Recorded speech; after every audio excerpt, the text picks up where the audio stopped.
चलो तनी तनी सालिक से भेंट कर। ठीक है। मुंह देखला कई साल हो गइल बा। अच्छा काजे ने घड़ी का समाचार बा उनकर।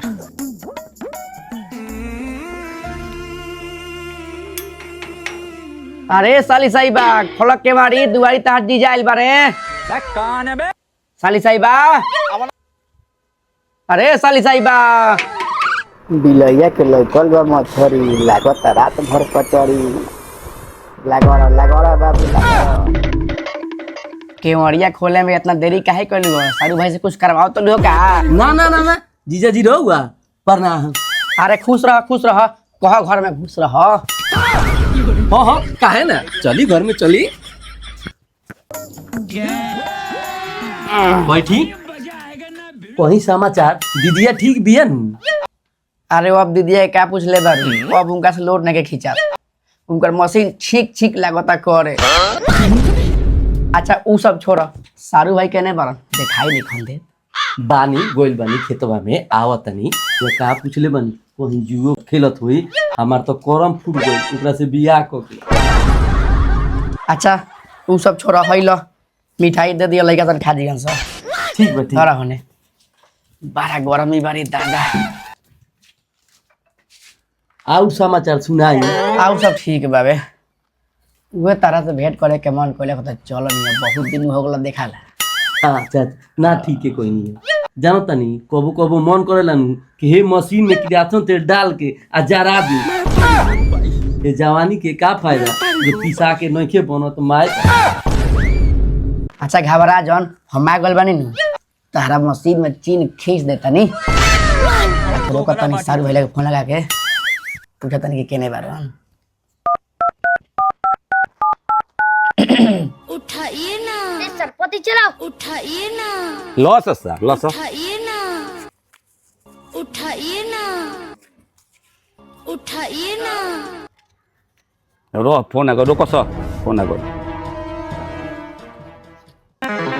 हेलो हेलो सारू भाई प्रणाम। प्रणाम प्रणाम का करे आइल बरो? काहे लाइल बानी? अरे मर्दवा साली से भेंट करे के मन करे कहता आ गई नहीं हो। सरऊ साली से भेंट करे आइल बरो बाहरे बैठो हम आवत न तो धोबलो झरे रे तनी के खेला सन उतले हम आवते बानी।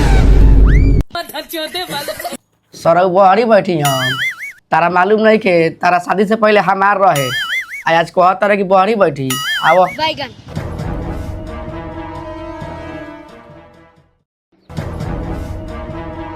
सरऊ साली से भेंट करे के बेमारी बैठ लगलो कि चल आइल बड़ा वहां से यहां का सारू भाई तू लार खानी बतियाता रह माने जीजा के हक ना होला साली से भेंट करे के जे उल्टा पुल्टा बोलता रह।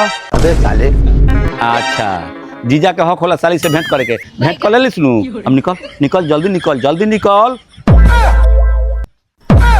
ए का हाला कइले बारो इहां के कतही ना जाए एगो तो कितना दिन के बाद आइल बानी आ ओहू में कहत रह निकल कि इहां के कतहू ना जाए तहरा जाए के बत जा। अच्छा हमरा जाए के बता जाई तब ते कोरा में बैठा के खियाओ। ए जा जा तारा धमकी से हम डरे आला नहीं की। ए जीजा जी चली तो घर चली तोरा के तुम बाद में बताओ रह जी। तार मारदा बड़ा खिसिया बा। अरे चली ना। ला ला ला ला आइए देखते हैं बैठ मजा आएगा। लेकिन ये बाप रे बाप बड़ा आनंद मिलता हो तारा कोरा में। आ जीजा जी आए वो का दिन रहे कि रउआ हमरा के कोरा में लेके ऊपर नीचा कूदाई अब दिन ऊ ना आई। आए साली साहिबा वो दिन कैसे आई तार मारदा जे लागो रहता ढूका तो कैसे खेल जी एका दुका। अच्छा साली साहिबा अब हमरा के इजाजत द जे हम जाई ना तो हमरा चलते तारा घर में महाभारत हो जाई। ठीक बा जीजा जी जाई आ जिंदगी रही तो फिर ऊ दिन आई। ठीक है बा चलो तनिया। ठीक बा ठीक। कौन का जानवर भोज के लिए